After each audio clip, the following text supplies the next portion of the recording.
የትምህርታችን ርዕስ የመዝራትና የማጨድ ህግ ምንድነው? ኦኬ ዛሬ ስንተኛ ክፍል ነው የሚያስታውሳለ? 4 3 ጊዜ ተምረናል። ዛሬ 4ኛ ክፍል ነው። ተነስተን ከእግዚአብሔር ቃል እናነባለን። የሐዋርያው የጳውሎስ መልእክት ወደ ገላትያ ሰዎች ምዕራፍ 6 ከቁጥር 7 እስከ 10 እናነባለን። ለዛሬ ደግሞ ርዕስ ሁሉ ንዑስ ርዕሶች አሉት እየተማርን ባለው መሰረት ለዛሬ ደግሞ የሚሆነንን እንደዚሁ እናነባለን። መክብብ 3 ከቁጥር 1 እስከ 10። ገላትያ ምዕራፍ 6 ከቁጥር 7 እስከ 10። አትሳቱ፣ እግዚአብሔር አይዘበትበትም። ሰው የሚዘራውን ሁሉ ያንኑ ደግሞ ያጭዳልና። በገዛ ስጋው የሚዘራ ከስጋ መበስበስን ያጭዳልና። በመንፈስ ግን የሚዘራ ከመንፈስ የዘላለም ሕይወት ያጭዳልና። ባንዝልም በጊዜው እናጭዳለንና መልካም ስራን ለመስራት አንታክት። ባንዝልም በጊዜው እናጭዳለንና መልካም ስራ ከመስራት አንታክት። ደግሞ ከመክብብ አነብላችኋለሁኝ ከዛሬው ትምህርታችን ጋር ይሄዳል። ንዑስ ርዕሳችን የሚታጨደው መከር የሚገባው የሚታጨድበት ወቅት ከተዘራበት ወቅት የተለየ ነው። በሌላ ጊዜ ነው ማለት ነው። የሚዘራበት ወቅት አንድ ነው። የሚታጨድበት ወቅት ሌላ ነው። በመካከሉ ጣልቃ የገባ ጊዜ አለ። መክብብ ምዕራፍ 3 ከቁጥር 1 እስከ 10 ላንብብላችሁ። መክብብ ምዕራፍ 3 ከቁጥር 1 እስከ 10። ለሁሉም ዘመን አለው፣ ከሰማይ በታች ለሆነ ነገር ሁሉ ጊዜ አለው። ለመውለድ ጊዜ አለው፣ ለመሞትም ጊዜ አለው። ለመትከል ጊዜ አለው፣ የተተከለውን ለመንቀል ጊዜ አለው። ለመግደል ጊዜ አለው፣ ለመፈወስም ጊዜ አለው። ለማፍረስ ጊዜ አለው፣ ለመስራትም ጊዜ አለው። ለማልቀስ ጊዜ አለው፣ ለመሳቅ ጊዜ አለው። ዋይ ለማለት ጊዜ አለው፣ ለመስፈንም ጊዜ አለው። ድንጋይን ለመጣል ጊዜ አለው፣ ድንጋይንም ለመሰብሰብ ጊዜ አለው። ለመተቃቀፍ ጊዜ አለው፣ ከመተቃቀፍም ለመራቅ ጊዜ አለው። ለመፈለግ ጊዜ አለው፣ ለማጥፋትም ጊዜ አለው። ለመጠበቅ ጊዜ አለው፣ ለመጣልም ጊዜ አለው። ለመቅደግ ጊዜ አለው፣ ለመስፋትም ጊዜ አለው። ዝም ለማለት ጊዜ አለው፣ ለመናገርም ጊዜ አለው። ለመውደድ ጊዜ አለው፣ ለመጥላትም ጊዜ አለው። ለጦርነት ጊዜ አለው፣ ለሰላምም ጊዜ አለው። ለሰራተኛ የድካሙ ትርፍ ምንድር ነው ይላል። በዚህ መሰረት ለመዝራትም ጊዜ አለው፣ ወቅት አለው። የመዝራት ጊዜ አለ፣ ለማጨድም ደግሞ ጊዜ አለ። የዘላለም አምላክ እግዚአብሔር ሆይ እናመሰግናለን። አንተ ሁሉን በመስፈርት በሚዛን አስተካክለ አድርገሃል። እግዚአብሔር ሆይ ካንተ ምንም አይነት እንከን የለም። ሁሉ ጊዜ ማንሰማ ሰምተንም ደግሞ ምንስተኛ ነን። እግዚአብሔር ሆይ በቃል እንድትመራን ባለፈው ጊዜ እንደተማርነው እግዚአብሔር ሆይ ያን ሁሉ በሕይወታችን ውስጥ ፍሬ እንዲያፈራ ለማድረግ እንድንችል ጸጋ እንድታበዛልን እጸልያለሁኝ። ዛሬም የምንማረውን አስተውለን በትህትና ወደ ልባችን እንድናስገባ እንድንቀበል እርዳን። እኔንም አስበኝ፣ ወገኖቼንም አስብ፣ በጌታ በኢየሱስ ክርስቶስ ስም። ስለዚህ ርዕሳችን ለዛሬ ምንድነው? የሚታጨደው በተዘራበት ወቅት ሳይሆን በሌላ ወቅት ነው። እንግዲህ ለአዎንታዊውም ለምንዘራው አዎንታዊ ጉዳዮችም ለምንዘራቸውም አሉታዊ ጉዳዮችም ማለት ነው። ለሁለቱም የሚውል ነው። ስንማር ቆይተናል። እንዳልኳችሁ ዛሬ 4ኛ ጊዜያችን ነው። ወደ ኋላ ሄጄ አዳዲሶች እንዳላችሁ ያልተከታተላችሁ እንዳላችሁ ባውቅም ክለሳ አላደርግም። ግን ባለፉት 3 እሁዶች የሄድንባቸውን ትምህርቶች ጠቀስ አድርጌላችሁ አልፋለሁኝ፣ ርዕሳቸውን ማለት ነው። በመጀመሪያው ክፍለ ጊዜ ያደረግነው መግቢያ ነው የሰጠነው። በዚህ መግቢያ ጊዜ 3 ሕጎች እንዳሉ ተምረናል። የእግዚአብሔር ሕግ አለ፣ የሰው ሕግ አለ፣ የተፈጥሮ ሕግ አለ። መታዘዝ አለብን ሕግ ከሆነ እና የሰው ሕግ ሊቀያየር ይችላል፣ የእግዚአብሔር ሕግ ግን አይቀየርም ብለናል። የመዝራትና የማጨድ ሕግ እንግዲህ እግዚአብሔር ለሰዎች ከሰጠው ሕግ ውስጥ አንዱ ነው። የተፈጥሮ ሕግ ነው፣ በእርሻ ይሰራል፣ እንደገና ደግሞ በመንፈሳዊውም ዓለም ይሰራል። ይህንን መግቢያ አድርገን ብዙ ከተነጋገርን በኋላ ይሄ የመዝራትና የማጨድ ሕግ ንዑስ ፕሪንሲፕልስ እንዳሉት ተመልክተናል። 9 የሚሆኑ ነው የጠቀስኩላችሁ። እነኛ ደግሞ በትምህርታችን የምንሄድበትን አቅጣጫ የሚጠቁሙ ነበሩ። ላስታውሳችሁ። እነኚህም አንደኛ የሚታጨደው በአይነቱ ልክ የተዘራውን አይነት ነው። ሽምብራ ተዘርቶ ስንዴ አይለቀምም። ሽምብራ የዘራ ሽምብራ ነው የሚበላው፣ ሲበላ ነው የሚቀርመው። ጓያ የዘራም ጓያ ነው። እኛ ሀገር እንደውም ድሮ ወተት ከጨመረበት አንካሳ ይሆናል ይሉ ነበር። እውነት ይሁን ውሸት አላውቅም። ጓያ በልቶ ነው ይባል ነበረ። ባላገር ሲሄድ እንደዛ ያለ ነገር ሰምቻለሁ። ሰው የዘራውን ያንኑ ነው የሚያጭደው። አፕል ዘርቶ ብርቱካን አይሰበስብም። ሁለተኛው የሚታጨደው ሁል ጊዜ ከተዘራው የበለጠ ነው።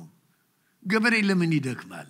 አንድ በቆሎ ዘርቶ ሲለፋ በብርዱ በውርጩ አንዳንድ ጊዜ ከጃርት አንዳንዴም ከጦጣዎች ከዝንጀሮ ከሁሉ ሲከላከል ቆይቶ ከወፎችም ምን ብዙ የዘር ጠላቶች ብዙዎች አሉ። እነኛን ሁሉ ሲከላከል ቆይቶ መጨረሻ ላይ በመከር ጊዜ የሚያገኛት ያቺ ነው። አንዷን ቢሆን ምን አደከመው? ገበሬም አይኖርም። ሁል ጊዜ የሚታጨደው ከተዘራው የበለጠ ነው። ክፉም ይሁን ደግም ነገር ምንድነው የምንዘራው ነው። የሚታጨደው ደግሞ በተዘራበት ወቅት ሳይሆን በሌላ ወቅት ነው። ዛሬ ያንን እየተመለከትን ነው። አራተኛ የሚታጨደው ብዛት የሚወሰነው በዘራ ነው ብዛት ነው። ስለዚህ አብስተን ልንዘራ እንችላለን ብዙ ለመሰብሰብ ከፈለግን። አምስተኛ ሙሉውን መከር የምናጭደው በትዕግስት ከጠበቅን ነው። አለበለዚያ አንድ ባላገር ሰውዬ ጠቅሼላችሁ ነበረ። ጎረቤቱን ከሩቅ ተጣርቶ አቶ ገሌ ወይስ ጤና ዳይም እኮ ጠደቀችልኝ አለ። የታለች ይለዋል። ነቅሎ ይቻት ኖ ጊዜ መስጠት አስፈላጊ ነው። አዎ ጊዜ አስፈላጊ ነው። ለዚህ ዓመት መከር ሁሉን ማድረግ ስንችል ላለፈው ዓመት ግን ምንም ማድረግ አይቻልም። ላለፈው መከር ምን ማድረግ ይቻላል? ያለፈው አለፈ። ሰባተኛ የምናጭደው የዘራነውን ብቻ ነው። ያልዘሩት አይታጨድም። ስምንተኛ አንዳንድ ጊዜ ሌሎች የዘሩትን ማጨድ ይቻላል። ያልደከምንበትን አባቶቻችን ያደረጉት መልካም ነገር፣ እናቶቻችን ያደረጉት መልካም ነገር እኛን ሊያገኘን ይችላል።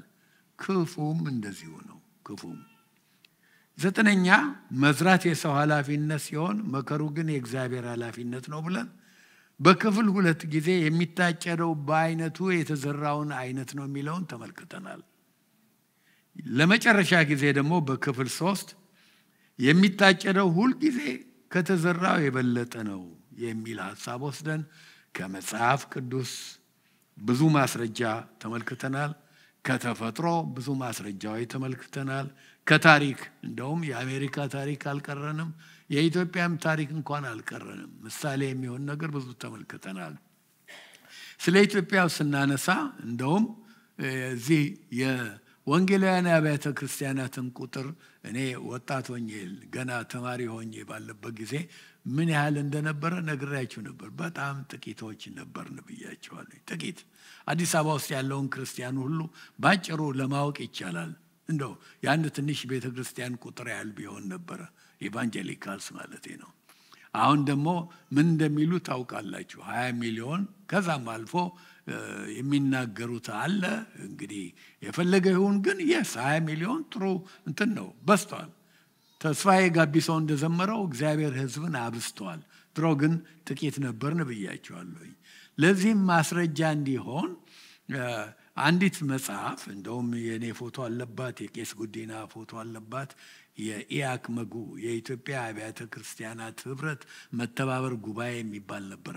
ትልቅ ካውንስል የመጨረሻው ስራ ያ ነበረ። ኦርቶዶክሶችም ነበሩበት፣ ካቶሊኮችም ነበሩበት፣ ኢቫንጀሊካልስ በሙሉ አለን። እና በዚህ ህብረት ውስጥ ሲሰራ አንዲት ያቺ የወጣችው መጽሔት አሳይቻቸዋለሁኝ። አብያተ ክርስቲያናት ሁሉ ተጠይቀው ኦርቶዶክሶችም እንደገና ካቶሊኮችም ኢቫንጀሊካልስ በሙሉ ስንት ነው የአባላችሁ ብዛት ተብሎ በምድረ ኢትዮጵያ ያለውን አባላታቸውን ሁሉ ነግረውን የጻፍናት ነው። አንዳንዶቻችሁ ሾክ ሆናችኋል ስታዩት። ለምን አሁን እንደውም ይሄንን የምነግራችሁ ስህተት ማረሚያ አይደለም። አውድ ለአንዳንድ ንግግሮች አውድ ያስፈልጋቸዋል። ብዙዎቻችሁ አደንቃችሁ እንደውም መጣችሁ ከጄ ሳይቀር ያችን ስታቲስቲክስ አንስታችኋል ፎቶ እና ግን አውድ ያስፈልገዋል። አሁን የኢትዮጵያ ህዝብ እኮ በኃይለ ሥላሴ ዘመን እኔ ልጅ ሆኜ ስንት እንደነበረ ታውቃላችሁ? 25 ሚሊዮን ህዝብ ብቻ ነበር። 25 ሚሊዮን ህዝብ ነበር። እንደው በደርግ ዘመን እኔ 5 ዓመት የደርግ ዘመን ቆይቻለሁ። ከ30 አልተራመደም።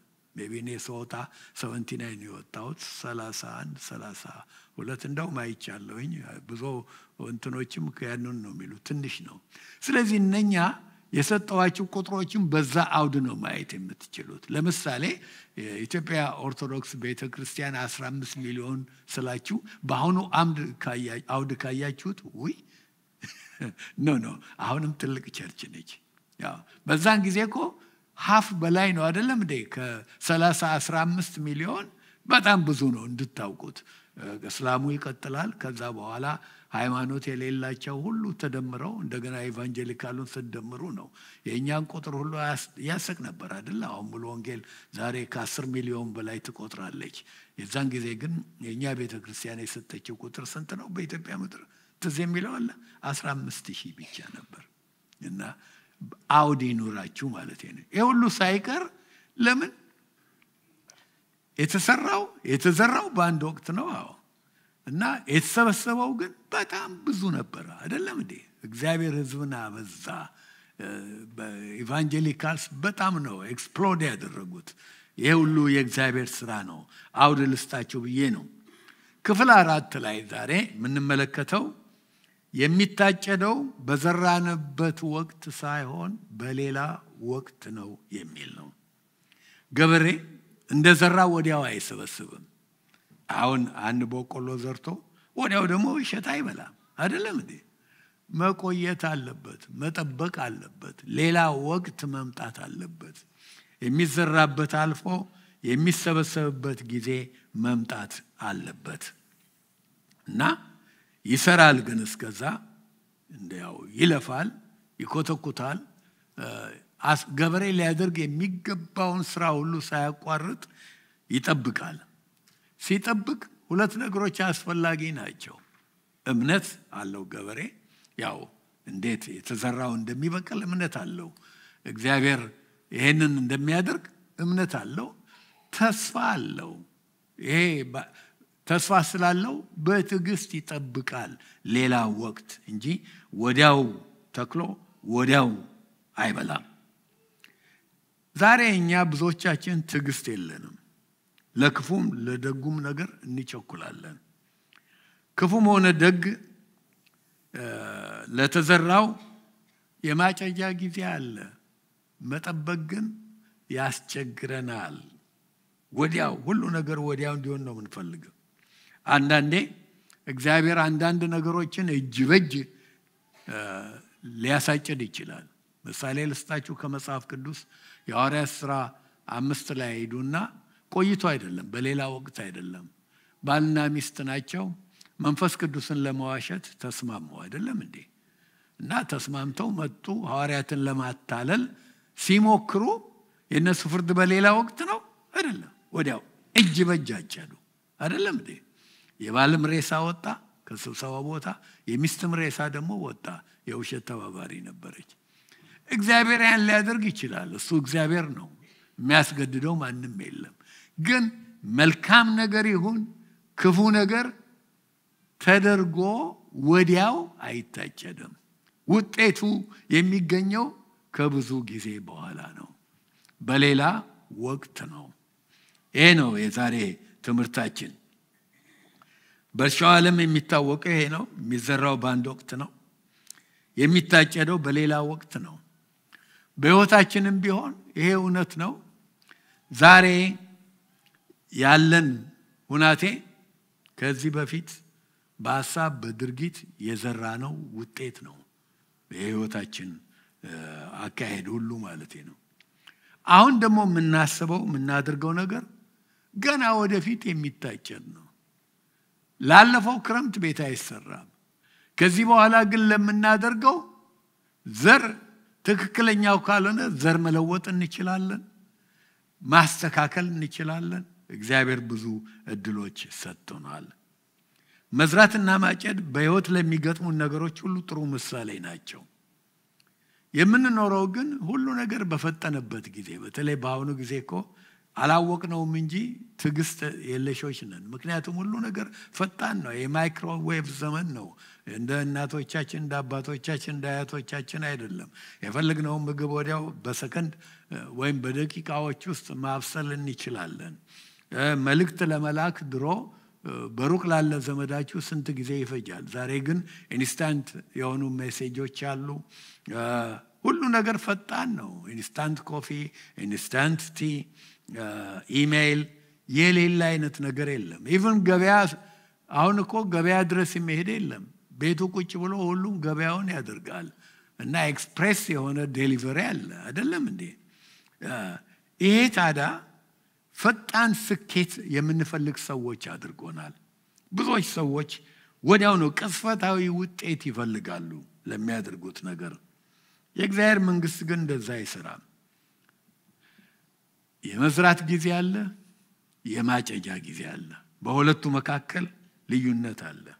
ስለዚህ ፕሪንሲፕሉ ምንድነው? ዝራ፣ ከዛስ ሰብስብ አይደለም፣ ጠብቅ፣ ከዛስ እጨድ። እኛ የምንፈልገው ግን ዝራ፣ ወዲያው ደግሞ ስኬት ቶሎ አይሰራም። በመካከሉ ክፍተት አለ፣ ሂደት አለ። በእምነት በተስፋ በትዕግስት የመጠበቂያ ጊዜ አለ።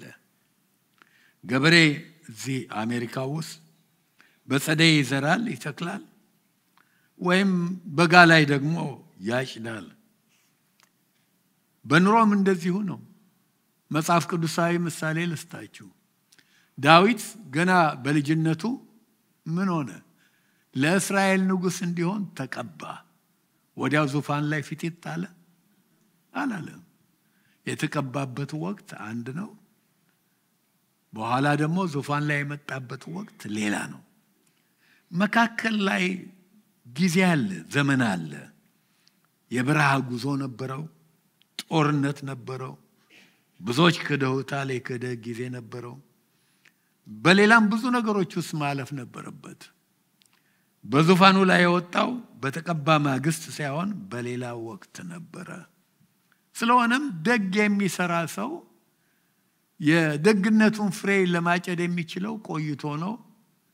ክፉ የሚዘራም ሰው በቃ ክፉ አድርጎ ምንም ስላልሆነ አምልጫለሁ፣ እግዚአብሔር አይቀጣም፣ አይ በቃ ምንም አልሆንም፣ አንዳንዴም ደግሞ ልቀጥልበት አይበል። ምክንያቱም ወቅቱ የተለያየ ነው። ሰው ሁሉ የዘራውን መልሶ ያጭዳል ይላል። አንሳሳት። ለዚህ ነው ጥቅሱ አትሳቱ የሚለው። እግዚአብሔር አይዘበትበትም፣ አይታለልም ማለት ነው። የማጨጃ ጊዜ ሌላ ነው፣ የመዝራት ጊዜ ደግሞ ሌላ ነው። በጌታችን በኢየሱስ ክርስቶስ ሕይወት እንኳን ብናይ የመንግስቱን ቃል ለስንት ዓመት ነው የዘራው? 3 ዓመት ተኩል ሙሉ። ጥቂቶች ተቀብለውታል። ብዙዎች እንዳልተቀበሉት ግን የታወቀው ጥቅስ ሳይቀር እንኳን የገዛ ወገኖቹ ሳይቀር አልተቀበሉትም ብሎ ዮሐንስ ምዕራፍ 1 ቁጥር 12 ያሳየናል። የራሱ ደቀ መዛሙርት እንኳን በትክክል የተረዱት ሁሉ ነገር ግልጽ የሆነላቸው ከትንሣኤ በኋላ ነው። የመዝራት ጊዜ ሌላ ነው፣ የመሰብሰብ ጊዜ ሌላ ነው። ሰለሞን እንዳለው ቀደም እንዳነበብኩላችሁ ለሁሉ ነገር ጊዜ አለው። እዚህ ሀገር ባለ የግብርና ሙያ ላይ የተሰማሩ እንደሚሉት ጸደይ የመዝራት ወቅት ነው። በጋ የመጠበቂያ ወቅት ነው። ፎል ላይ የማጨጃ ጊዜ ነው። ክረምት ምንም የለም፣ ጸጥ ያለ ነው። ዝግጅት ሊሆን ይችላል። እንዲሁ ነው የሚባለው እዚህ ሀገር። ከኛ ሀገር ወይዘር ጋር አላያያዝኩትም። የማጨጃ ጊዜ አለ፣ የመዝራት ጊዜ አለ። ሁለቱ መካከል ክፍተት አለ። ለምንድነው እንዲሆነ ብትሉ እግዚአብሔር እንዲህ አድርጎ አዘዘው፣ ደነገገው፣ ሕግ አወጣ እና ይሄ ሕግ የተመሰረተበትን ጥቅስ ላሳያችሁ። እግዚአብሔር ነው ያወጀው። ዘፍጥረት ምዕራፍ 8 ላይ ሄዱና ቁጥር 22ን እናነባለን። ምን ይላል እግዚአብሔር? በምድር ዘመን ሁሉ፣ ምድር ባለችበት ዘመን ሁሉ አለች። ምድር አለች? ጠፍታለች? አለች። በምድር ዘመን ሁሉ መዝራትና ማጨድ፣ ብርድና ሙቀት፣ በጋና ክረምት፣ ቀንና ሌሊት አያቋርጡም። ተቋርጦ ያውቃል ወይ? ዓለም ከተፈጠረ አይቋረጥም። እነኚህ የተዘረዘሩት ነገሮች ሁሉ የማይገናኙ ናቸው። በጋና ክረምት ሁለት የተለያዩ ነገሮች ናቸው። ቀንና ማታ ሁለት የማይገናኙ የተለያዩ ነገሮች ናቸው። ብርድና ሙቀት ሁለት የተለያዩ ነገሮች ናቸው። ግን ምድር እስካለች ጊዜ ድረስ ወቅትን አድርጓል እግዚአብሔር። የእግዚአብሔር ነገር ሁሉ በዚህ ዓለም ላይ የሚሰራው በወቅቱ ነው፣ በጊዜው ነው። ለሁሉ ጊዜ አለው። ስለዚህ ይሄ እንዲገባን ያስፈልጋል። በምድር ዘመን ሁሉ ይሄ ሕግ አይሻርም። እጽዋት በአንድ ቀን አይበቅሉም። ልጆች በአንድ ቀን አይወለዱም። ስንት ቀን ነው የሚፈጀው? 9 ወር ይፈጃል። እና እንቁላል ምንድነው የሚተረተው? ስለ ዶሮዎች ወይንም ስለ ሌሎች ስለሚፈለፍሉት እንቁላል ቀስ በቀስ እንቁላል በእግሯ ትሄዳለች። ያቺ ድቡልቡል ነገር የምትወለድበት ጊዜ አለ። ቆይታ ግን ያቺ ድቡልቡል ነገር የሆነ ነገር ሼሏን በጣሳ ወጣ በእግሯ ትሄዳለች። ኦኬ። አንዳንድ ሰው ለማፍጠን ፈልጎ እንቁላሉን ወይ ይውጣ እዚህ ውስጥ እኮ ጫጩት መኖር አለበት ብሎ ቢሰብረው ያወጣዋል? ጊዜ አለው። ከወቅቱ በፊት እናበላሻለን እንጂ አንጠቅምም ማለት ነው። ልጆች በአንድ ቀን አይወለዱም። ጥበብና ዕውቀት በአንድ ቀን አይገበይም። አይደለም እንዴ? ጊዜ ይፈጃል። አንዳንድ ነገሮች ከሚዘራም ነገር እንኳን አሁን ጎመን ከፈለጋችሁ የአንድ ክረምት ጉዳይ ነው። በቅሎ ልትበሉ ትችላላችሁ። ፒከን ከፈለጋችሁ ግን ፍሬ ለመስጠት እስከሚችልበት ጊዜ ድረስ 5 ዓመት እንደሚፈጅ ሰምቻለሁ። ያ የተተከለው አድጎ ዛፍ አክሮ በኋላ ፍሬ ፒከን እንድትለቅሙ ለማድረግ ጊዜ ይፈጃል። ብዙ ነገሮች አሁን ሸምበቆ በጣም ቀላል ነገር ነው። ሀገራችን በቀላሉ ተተክሎ የሚበቅል ነገር ነው። ግን የቻይና ሸምበቆ እንደሰማሁት እሱም ደግሞ ከ4 ዓመት በላይ ይወስዳል። ቻይኖች አላቸው ትላልቅ ዛፍ የሚያክል ሸምበቆ እና ስታዩት ጊዜ ይወስዳል። ሁሉ ነገር የሚዘራበት ጊዜ አለው፣ የሚሰበሰብበት ጊዜ አለው። ሮም በአንድ ቀን አልተሰራችም። ይመስላችኋል? በአንድ ቀን የተሰራች አልተሰራችም። ለሁሉ ነገር ወቅት አለው። ይህንን ሕግ ማፍጠን አይቻልም፣ መለወጥም ደግሞ አይቻልም። ቅድም አንብቤላችኋለሁ። በምድር ዘመን ሁሉ ወቅት የመዝራት ጊዜ የማጨድ ጊዜ ቀን ማታ የብርድ ወቅት እንደገና ደግሞ የሙቀት ወቅት እግዚአብሔር ደነገገው መለወጥ አይቻልም እና ኢምፖሲብል ነው ለዚህ ነው ለሁሉ ነገር ጊዜ አለው ለመወለድ ጊዜ አለው ለመሞት ጊዜ አለው ለመትከል ጊዜ አለው የተተከለውን ለመንቀል ጊዜ አለው ለመሳቅ ጊዜ አለው ለማልቀስ ጊዜ አለው በተክላላው ለሁሉ ነገር ወቅትና ጊዜ አለው መንፈሳዊም ነገር ጊዜ ይጠይቃል ወቅት አለው ስጋዊም ነገሮች ጊዜ ይጠይቃሉ እና የተዘራው በቅሎ ለመታጨት ጊዜ እንደሚወስድ ያለምንም ጥርጥር ሰው ሁሉ የዘራውን የሚያጭድበት ጊዜ አለ ሕጉ የሚሰራ ነው በምድር ዘመን ሁሉ ይላል ታዲያ ይሄ ሕግ የሚሰራው ለሁለቱም ነገሮች ነው ለአዎንታዊውም ለአሉታዊውም ፖዚቲቭ ለሆነው ኔጌቲቭ ለሆነው ለሁለቱም ይሰራል ማለት ነው ክፉ ብንዘራ ክፉ ይታጨዳል በሌላ ወቅት አንዳንድ ሰዎች ቅድም እንዳልኩት ይህን ሁሉ ክፋት አድርጌ ስንት ሰዎች አሉ ክፎች የጭካኔ ስራ የሚሰሩ አልጠፉም ግን ስላልጠፉ ሊጽናኑ አይገባቸውም ምክንያቱም የማጨጃ ጊዜ ሌላ ወቅት ነው ብዙዎች ደግሞ አሉ ደግ ሰርተው አልተመለሰላቸውም ተስፋ የቆረጡ አሉ ብዙዎች ኖ ተስፋ አትቁረጡ መልካም ማድረጋችንን ቀጥል የማጨጃ ጊዜ አለ ይሄ ነው በሁለቱም ጉዳዮች ለዚህ ለመልካሙ አንድ ጥቅስ ላንብብላችሁ መክብብ 11:1 ላይ ሰለሞን ምን ይላል እንጀራህን በውሃ ፊት በውሃ ላይ ማለት ነው እንግሊዘኛውን ስታዩት ጣል ከብዙ ቀን በኋላ ታገኘዋለህ ትንሽ ግራ የሚያጋባ ጥቅስ ነው በእስራኤልም ባህል እንዲህ ያለ ነገር የለም ሰው እንጀራውን ውሃ ላይ ቢጥል ያገኘዋል ማለት ነው ትገምታላችሁ እንደዛ ያን ማለቱ አይደለም ይሄ ምሳሌያዊ አነጋገር ነው አንዳንዶች እንደውም እስራኤል ውስጥ የዚህ አይነት ባህል የለም ግብጽ ቢሆን አባይ ደልታ ላይ የአባይ ፍሳሽ ባለበት አካባቢ አንዳንዶች ውሃው ባለበት ጊዜ ዘር እህል ይጥሉና በደንበኛው ጀርሚኔት አድርጎ ምን ብሎ በኋላ ጥሩ ይበቅልላቸዋል አንዳንድ ገበሬዎች ይሄን ያደርጋሉ ያንን ማለቱ ይሆናል እንጂ በእስራኤል ያልተለመደ ነው ይላሉ አንዳንዶች ደግሞ ኖ ሰለሞን እኮ መርከቦቹን ይልክና ወደ ሌሎች ሀገር ሊባኖስ ወይም ሌሎች ቦታዎች ሁሉ ያ መርከብ ሲመጣ ወርቅ አልማዝ የተለያየ ነገር ይዞለት ይመጣል ያን ማለቱ ነው ይላሉ ያም አይደለም ሰለሞን ያለው ግልጽ ነው ምንድነው መልካም አድርግ ጥሩ ነገር አድርግ አይደለም እንዴ ለሰዎችን እርዳ ለሰዎች መልካም ነገር አድርግ ለሕዝብ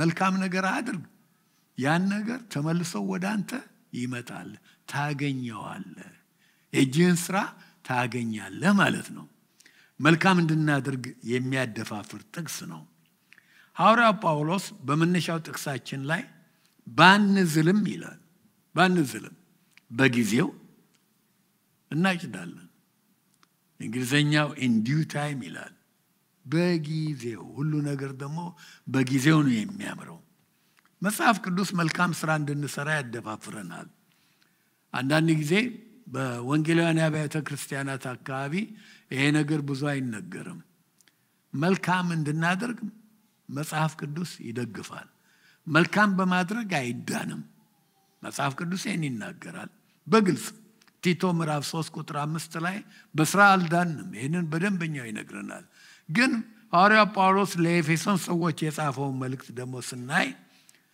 መልካሙን ስራ ለመስራት በክርስቶስ ኢየሱስ ተፈጠርን ይላል መልካም በማድረግ አልዳንም እንጂ የዳነው ዳግም የተወለድነው መልካም ለማድረግ ነው ስለዚህ መልካም ነገሮች ብናደርግ በወቅቱ in due time እንሰበስባለን ፖዚቲቭ ነገሮች ከሰራን ለፖዚቲቭ የሚሆን ምሳሌዎች ከመጽሐፍ ቅዱስ ልስጣችሁ አንደኛ የዮሴፍ ሕይወት ዘፍጥረት ምዕራፍ 37 እስከ 50ኛው ምዕራፍ ድረስ ባለው ታሪኩን ታገኛላችሁ።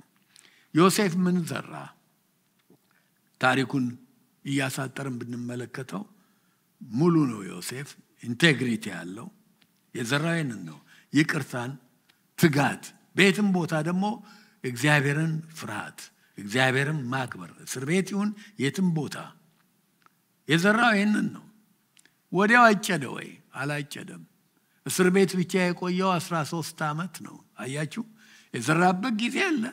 13 ዓመት ልጅ ሆኖ መጥቶ 13 ዓመት እስር ቤት። እንደውም ያ ሕፃን ሆኖ ያየው ህልም ለመፈጸም ኦሊኖል እስከ ተሸጠበት እስከመጣ ፖቲፋር ቤት እስካጠፋው ጊዜ እንደገና እስር ቤቱን ብትደምሩ 20 ዓመት መካከል የገባ ጊዜ አለ አይደለም እንዴ? እና 20 ዓመት ሙሉ ምንም ያጨደው ነገር የለም። የዘራው ግን ምን እንደሆነ ነግሬያችኋለሁ። ምን አጨደ? ትልቅ ክብር አይደለም? መጨረሻ ላይ ትልቅ ስልጣን፣ በንጉሥ ፊት ከብሮ መታየት። ያ ብቻ አይደለም፣ አንድን ሀገር፣ አንድን ህዝብ ከሀገሩም አልፎ በአካባቢው የሚገኘውን ህዝብ ሁሉ የሚያድን ሐሳብ አምጥቶ ብዙዎችን ጠቀመ። መድኃኒት ሆነ ለብዙዎች እና እንኳን በአካባቢው ላሉት ሀገሮች ብቻ ሳይቀር ለእናቱም ለአባቱም ለወንድሞቹ ሁሉ መድኃኒት ሆነ። እንደውም እግረ መንገዱን ልጅ ሆኖ ያየውም ህልም እንኳን ተፈጸመ። ዙፋን ላይ ሲያዩት ከንጉሱ ቀጥሎ ያለ ሁለተኛው ባለስልጣን ሆኖ በግብጽ ምድር አባቱም መጥቶ ሰገደ፣ እናቱም ሰገደች፣ ወንድሞቹም ሁሉ ሰገዱለት። ምን ነበር ህልሙ? ፀሐይ፣ ጨረቃ እና 11 ከዋክብት ሲሰግዱልኝ አየው ነው የሚለው አይደለም? ይሄ ሁሉ ሆነ፣ ከበረ። ያጨደው ግን በሌላ ወቅት ነው፣ ወዲያው አይደለም። ህልም እንዳየ አይደለም፣ ቆይቶ ነው፣ በሌላ ወቅት ነው። ሩት ሁለተኛ ምሳሌ ልጥቀሳት። ምን ዘራች? አክባሪ ነች። በጋብቻ የተዛመዳቻቸውን ሰዎች ባህል አከበረች።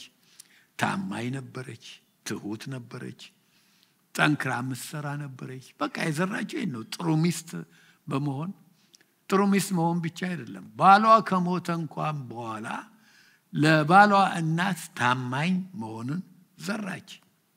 የቆይታ ጊዜ አላት። አዎ፣ አንዳንድ ጊዜ ቆይታው ጊዜ ጥሩ አይደለም። ያው በዮሴፍም ህይወት እንዳየ ነው። በሩትም ህይወት ቢሆን ጥሩ ጊዜ አይደለም። ለምን ብትሉ ምን ሆነች? መበለት ሆነች። ባል የላትም አይደለም እንዴ? እና ይሄንን የሚረዱት ባሎቻቸው የሞቱ ሰዎች ብቻ ናቸው። መበለት ሆነች። ያ ብቻ አይደለም፣ ቃራሚ ሆነች። የሚበላ ነገር ስለሌለ አንድ ሀብታም ሰው በአካባቢው አለና አሁን ቃርሚያ ያደርጋል ሲባል ሄዳ ትቃርማለች አይደለም እንዴ? እንደዛ ነው።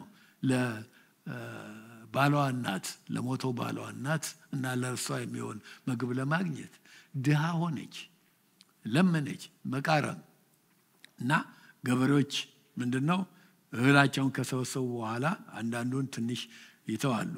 ያንን ተነስተው ሰዎች ይሰጣሉ። እኛ ገበሬዎች መካከል ኖረናል። እኔና ወይ ገና ከአፍሪካ መተን እዛ አካባቢ ኖርዝ ካሮላይና ስንኖር የሆነ ሱካር ድንች ነው ምንድነው ያመረቱ ሰዎች የቸርቹን ሰዎች ሁሉ የምንሄድበት ቸርች አካባቢ ያሉትን ኑ ቃርሙ ተብሎ ተጠራ።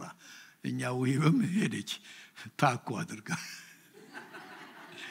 ሳቁ እና በኋላ ፓስተሩ ሸራ ጫማ ሮጦ ሄዶ አመጣላት እና ቆንጆ ነው። እዛ አካባቢ ብዙ ሙያ ያላቸው ኖርዝ ካሮላይና ነበር ዩኒቨርሲቲያችን። ይሄ ምንድነው ሰዎች እንዲረዱ ያደርጋሉ። እስከዛ ድረስ ነው የወረደችው። ግን ያጨደችበት ጊዜ አለ። አጨደች። አዎ ባል ሞቶባታል። ምን አይነት ባል አገኘች? ምርጥ ባል አይደለም እንዴ? ምርጥ ሀብታም ቦዔዝ። እሱ ብቻ አይደለም፣ ያገኘችውን ክብር ተመልከቱ። ዛሬም ያው አሕዛብ ሆና የክርስቶስ ሐረግ ውስጥ ገባች አይደለም? የክርስቶስ ሐረግ ውስጥ ገባች። ስለዚህ በመካከሉ የችግር ጊዜ አለ። መልካም አድርጋችሁ አንዳንድ ሰዎች ተስፋ ይቆርጣሉ። እኔ ይህን ሁሉ አድርጌ እንዴት እግዚአብሔር ዝም ይለኛል? እንዴት የስራዬን ዋጋ አላገኝም? ነው። የማጨጃ ጊዜ ሌላ ነው፣ የመዝራት ጊዜ ሌላ ነው። ሁለት ምሳሌ ከሰጠኋችሁ ይበቃል ለፖዚቲቭ። እና ዳንኤልን ልጨምር። ምናልባት ያዝለቀቅ የሌለበት ኮንቪክሽን ያለው ህይወት የኖረ ሰው፣ ምክንያቱም የዳንኤልን ህይወት እዚህ ቤተ ክርስቲያን በደንብ ተመልክተናል። እና ምንድነው የዘራው? ዕለታዊ ዲሲፕሊን፣ የዲሲፕሊን ሰው ነበረ፣ የጸሎት ሰው ነበረ፣ የኢንቴግሪቲ ሰው ነበረ። ዘራ። ግን የመካከል ጊዜ አለው። ወዲያው እኮ ከፍ ከፍ አላለም። ምርኮ ነው። ያ ብቻ አይደለም፣ የፖለቲካ ሽኩቻ አጋጠመው። ሰዎች ሊያጠፉት ተነሱበት። አይደለም እንዴ? ደጋግመው ሊያጠፉት ተነስተዋል። ይሄ ሁሉ የመከራ ጊዜ አለው። ያጨደውን ግን ስታዩ መልአክ ራሱ መጥቶ ሚካኤል በእግዚአብሔር የተወደድክ እያለ ስንት ጊዜ እንደተናገረው፣ 3 ጊዜ ያክል እንደተናገረው አይተናል። በእግዚአብሔር የተወደደ መሆን፣ በአገርና በሕዝብ ጉዳይ ተጽዕኖ አምጪ። እስራኤላውያን ከባርነት ከምርኮ ከ70 ዓመት ምርኮ በኋላ ተመልሰው ወደ ሀገራቸው እንዲሄዱ ለማድረግ እሱ ባቢሎን ውስጥ ቀርቶ ተጽዕኖ ያመጣ ሰው ነው። ይሄ ብቻ አይደለም፣ ትንቢታዊ ራእይ የተቀበለ በሱ ዘመን ብቻ ሳይሆን በምድር ዘመን ሁሉ እስከ መጨረሻው ጌታ እስኪመጣ ድረስ የሚሆነውን ነገር ሁሉ ለማየት የበቃ ሰው ነው። ያጨደው ክብር ትልቅ ነው ማለት ነው። ከታሪክ ደግሞ ልጥቀስላችሁ። ወደ እንግሊዝ ሀገር ልሄድ። እዚህ ሀገር ብዙም ይጠቀሳል። ዊሊያም ዊልበርፎርስ የሚባል ሰው ነበረ። የባሪያ ንግድ በእንግሊዝ ሀገር ያቆመ ትራንስ አትላንቲክ የሆነ የስሌቭ ትሬድ ነበረ እና ባሪያ ይሸጥ ነበረ። ይሄ ሰው ለብዙ ዘመን ታገለ ይሄንን ለማስቀረት። ዘራ። ለብዙ ዘመን ነው፣ ግን ወዲያው አልተሳካለትም። 20 ዓመት ሙሉ ሰዎች ሲሰድቡት፣ ሲያሾፉበት እና ሲያዋርዱት ብዙ ነው የደከመው። ግን ከ20 ዓመት ድካም በኋላ አጨደ። ምን ሆነ?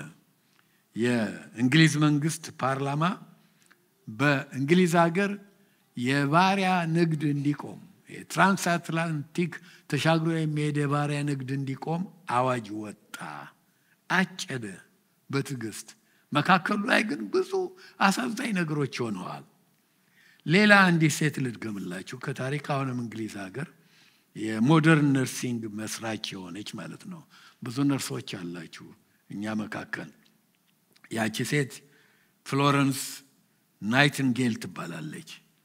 በጦርነት ጊዜ ብዙ ወታደሮች በጥይት መቁሰላቸው ብቻ ሳይሆን ቁስላቸው የሚያጸዳ የለም። ሳኒተሪው ቁሽሽ ያለ ነው። ጽዳታቸው አይጠበቅም። እንደውም ከጥይቱ ይልቅ ከጽዳቱም ጉድለት የተነሳ ብዙዎቹ ይሞቱ ነበር። ይቺ ግን ሸክም ስለተሰማት በዛ በጦርነት ጊዜ እየዞረች ቁስለኞችን ታክማለች፣ ታጸዳለች እና እንደውም ስም አውጥተውላት ነበረ በዛን ጊዜ። ምክንያቱም በጨለማ ነው የሚሄዱት። ቁስለኞችን የወደቁትን እየፈለገች ፋኖስ እያበራች ነበርና ባለፋኖሷ ሴት ትባል ነበረ። ይህን ሁሉ አደረገች። ብዙዎችን ከሞት አዳነች። በኋላም የነርሲንግ ትምህርት ቤት ሁሉ ከፈተች። የነርስ ሙያ እንዲታወቅ አደረገች። አጨደች። ትልቅ ዝና፣ ትልቅ ክብር። እንደውም ዛሬ እንኳን ነርሲንግ ስኩል የሚገቡ ሁሉ የሚወስዱት ቃል ኪዳን የዚችን ሴትዮ ቃል ኪዳን የሚባለውን ነው የሚወስዱት ማለት ነው። የናይቲንጌል ቃል ኪዳን ይባላል። ከአሜሪካ ታሪክ ብዙ ልጠቅስላችሁ ይችላለሁ። ስለ አሉታዊው ስለ አዎንታዊው ግን ልዝለለው። ለምን ይመስላችኋል የእግዚአብሔር ቃል አትሳቱ የሚለው? ስለ ክፉም ቢሆን ክፉ የሚዘሩ ሰዎች እንዳይስቱ ነው እግዚአብሔር የሚያስጠነቅቀው። ምክንያቱም ሰው የዘራውን መልሶ ያጭዳል። እንደውም እግዚአብሔር አይዘበትበትም፣ እግዚአብሔር አይታለልም ማለት ነው። አንዳንድ ሰዎች ያመለጡ ቢመስላቸው ትልቅ ስህተት አድርገዋል። መክብብ 8 ቁጥር 11 ቁጥር 12 በክፉ ስራ ላይ ፈጥኖ ፍርድ አይፈርድም። ስለ እግዚአብሔር ነው። ስለዚህ በሰው ልጆች ውስጥ ልባቸውን ክፉ ለመስራት ተነከረ። ኃጢአተኛ 100 ጊዜ ክፉን ቢሰራ ዘመኑም ረጅም ቢሆን እግዚአብሔርን ለሚፈሩት በፊቱም ለሚፈሩት ደህንነት እንዲሆን አውቃለሁ ይላል። እግዚአብሔር አይቸኩልም፣ ነገር ግን ሁሉ ጊዜ በስራ ላይ ነው። እግዚአብሔር አይጣደፍም። እኛንን ጥድፊያ ያለን ኩዊክ ራይስ፣ ኢንስታንት ኮፊ፣ ኢንስታንት ቲ፣ ማይክሮዌቭ እነኚህ ነገሮች ሁሉ የበለጠ ትዕግስት የለሾች አድርገውናል። እኛ የምንፈልገው ሁሉ ጊዜ ስኬታችንን ቶሎ ለማየትና ቶሎ ለማግኘት ነው። ሁሉን ነገር የምንፈልገው ነገ አይደለም፣ አሁን ነው። እንደውም ቢቻል ትላንት ነው። እንዲቆይም እንኳን አንፈልግም አንዳንዶቻችን። ችኮላ ለምሳሌ ልስጣችሁ። ቃሉ ምን ይላል? ፕሮሚስ አለው። ስጥ ይሰጣል። በሰዎች ብሰጥ ይሰጠኛል ወዲያው ነው። ሰይጣን ደግሞ ይሄንን ያውቃል። ይሰጥና ያለውን ሁሉ አራግፎ ቸርችም አካባቢ ይሄን የሆነው አሉ። ስጥ ይሰጣል፣ እግዚአብሔር ይባርካል ያለን ሲሉ አራግፈው ሰጥተው ችግሩ የገቡ ብዙዎች አሉ። እና ብትሰጡ ይሰጣል፣ እውነት ነው። ግን የሚዘራው በአንድ ወቅት ነው፣ የሚሰበሰበው በሌላ ወቅት ነው። ሌላስ እግዚአብሔር ቃል ሚልክያስ 3 ላይ ቅድም መባ ሲሰበሰብ ተናግረነዋል። የሰማይን መስኮት ከፍቼ ባላጅ ጎድጉድላችሁ ፈትኑኝ ነው የሚለው አይደለም? እኛ እንዘራለን፣ እንታዘዛለን። እግዚአብሔር ያዘዘውን የገቢያችን 1/10 የኛ አይደለም፣ የእግዚአብሔር ነው፣ የኔ ነው ብሏል። ብትበሉትም ብዙ መርገም አለው። አስራት የማይከፍልም ይከፍላል። እኔ ልንገራችሁ፣ ጎማው ሲፈነዳ፣ ቅጣት ሲመጣበት፣ ትራፊክ ሲያቆመው፣ በሆስፒታል በቢል ብዙዎች እንደውም ያልተባረከ ህይወት እየኖሩ የማይከፍል ማንም የለም። ግን ብንከፍል ብንታዘዝ እናትርፋለን።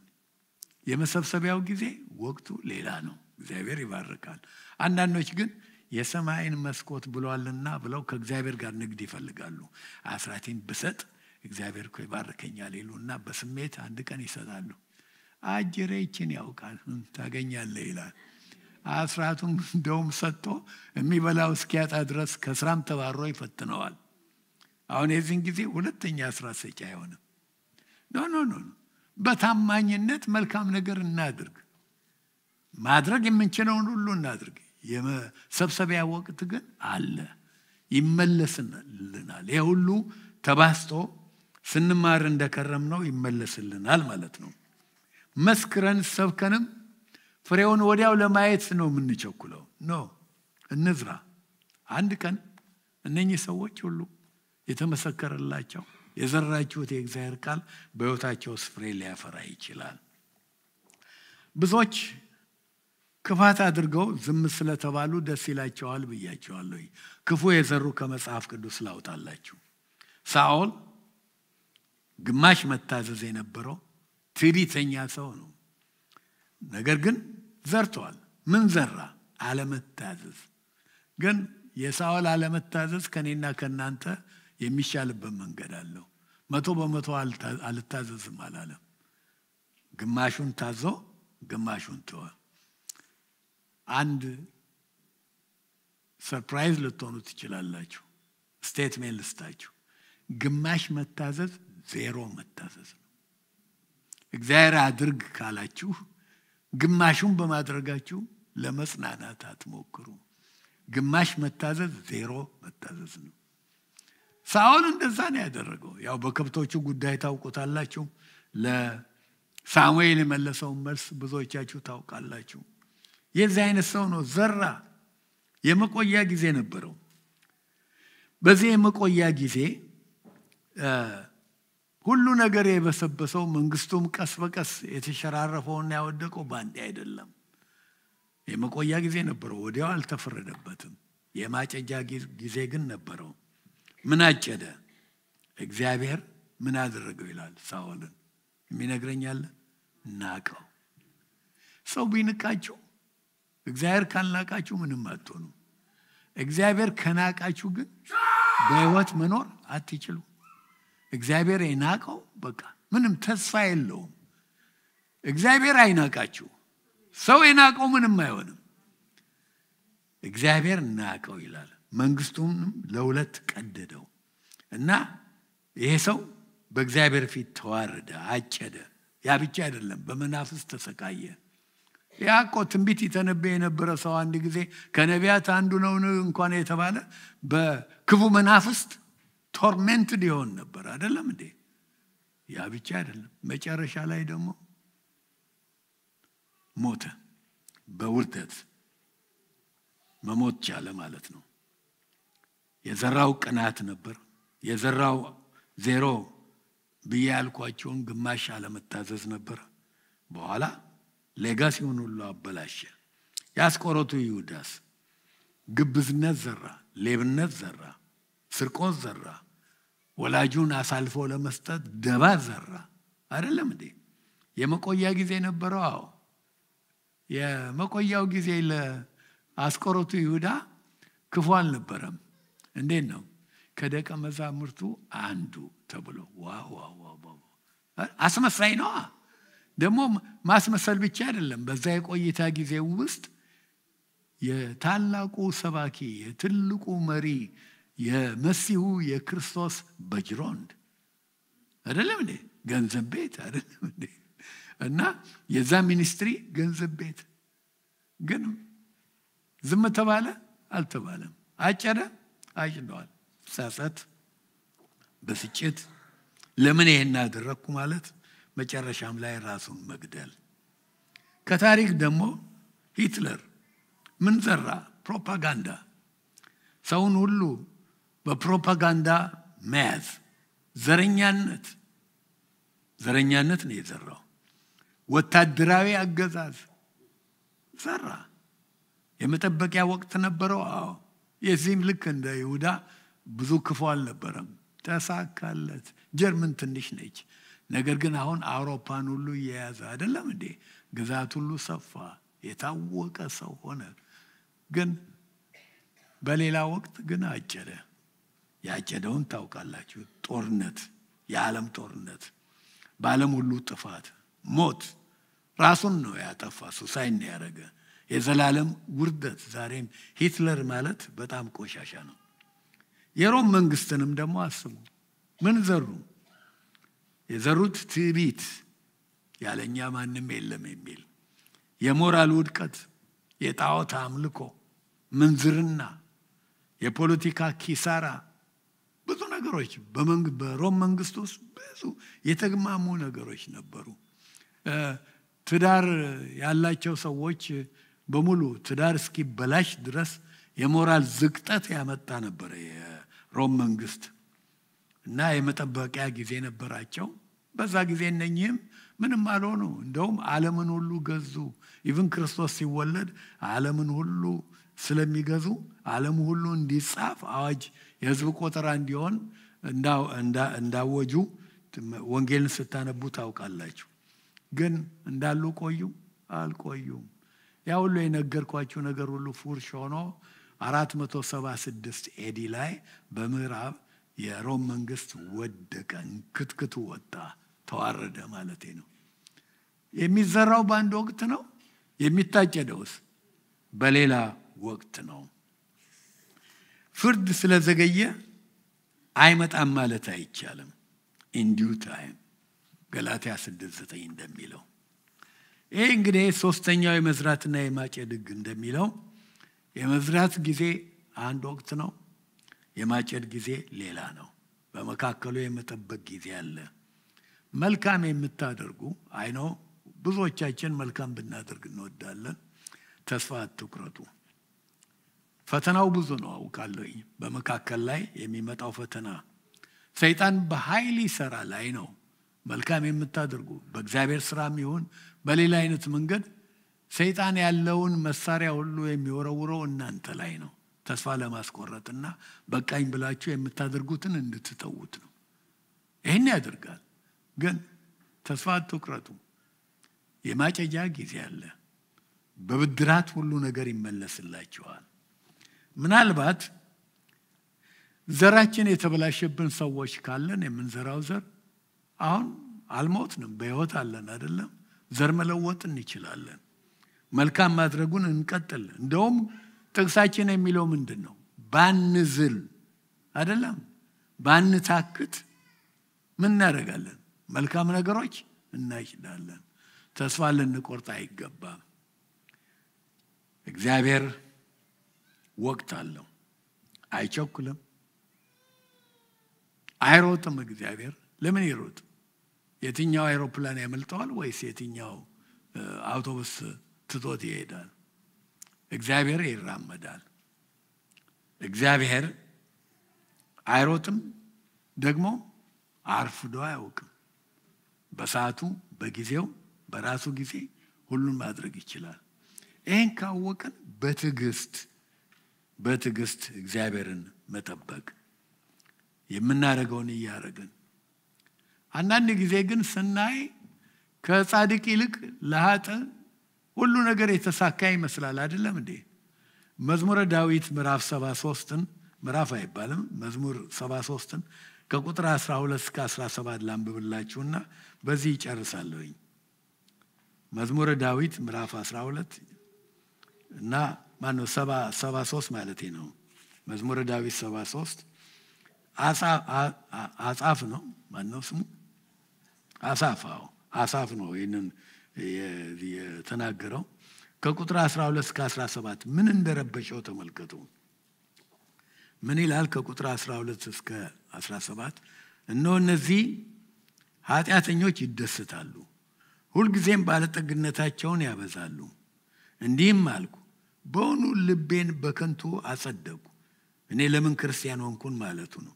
እጆቼን በንጽህና በከንቱ አጠብኩ። ሁልጊዜ የተገረፍኩ ሆንኩ፣ መሰደቤም በማለዳ ነው። እንደዚህ ብዙ ብናገር ኖሮ እነሆ የልጆችን ትውልድ በበደልኩ ነበር። አውቅም ዘንድ አስባለሁ እያለ ማጉረምረሙን ይቀጥላል። ጻድቃን ለምልመው ተሳክቶላቸው ሲያይ የራሱን ሕይወት ሲያይ አለ እስከ መቼ? ወቅት አለ። እግዚአብሔር ቤት ሲገባ ግን ሁሉ ነገር ተቀየረ አይደለም? አሁን ነገሮችን በእግዚአብሔር ዓይን ማየት ሞከረ። ዞር ብዬ ባይ እንደ ዝግባ ለምልሞ ያለው ኃጢአተኛ አለ ይላል? የለም። ምክንያቱም የፍርድ ጊዜ አለ፣ የመሰብሰብ የማጨጃ ጊዜ አለ። በትዕግስት እንጠብቅ። እንደውም አሳፍ ምን ይላል? እግዚአብሔርን ቁጥር 26 ላይ 73ኛውን መዝሙር 73ን ብታዩ እግዚአብሔርን እድል ፈንታዬ ነህ አልኩት። ድርሻዬ ነህ ማለት ነው። እስራኤል ውስጥ እንደምታውቁት ድርሻ አለው ሰው ሁሉ፣ መሬትም ምንም ሌላ ሁሉ ይከፋፈላል። እና ምን አለ? እግዚአብሔርን ድርሻዬ ነህ ፈንታዬ ነህ ትበቃኛለህ ማለት ነው። እግዚአብሔር ካለን ይበቃናል። በጊዜው ደግሞ ሁላችንም የዘራነው እንድናጭድ ያደርጋል። ስለዚህ መልካም ማድረጉን እንቀጥልበት። ክፉ የምናደርግ ካለን ዘራችንን እንለውጥ። አንገቶቻችን ዝቅ አድርገን እንጸልያለን።